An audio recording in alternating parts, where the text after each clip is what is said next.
अंश नसलेला हा मन्याब होईल. मला सांगा, त्या हरामखोर ह्या मारवाड्यानं त्याची पिसं उपटली, याच्यामध्ये आगरी समाजाचा एक अंश जरी असता, नेतृत्वाचा एक अंश जरी असता, तर ह्या मारवाड्याची काय अवस्था झाली असती. याच्यावर तुम्ही ओळखा की आपलं नेतृत्व कोणाला दिलं पाहिजे. तो हरामखोर देश पातळीवरती दलाली करतोय आणि दुसरा बुजगावणा आहे. आपल्याला प्रीतम शिवाय पर्याय नाही आहे. आपल्याला प्रीतम आपल्यासाठी करायचा आहे, आपल्या समाजासाठी करायचा आहे, आपल्या मुलांचे प्रलंबित प्रश्न सोडवण्यासाठी करायचा आहे.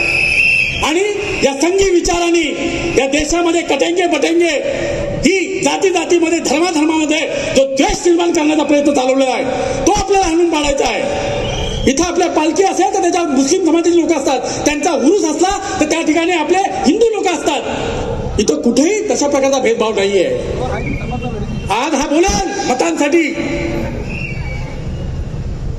म्हणून पुन्हा एकदा बोललो की तू तुझी ती संघी कॅप घालून उद्याच्या परवाच्या मीटिंगला ये, हिंमत असेल तर.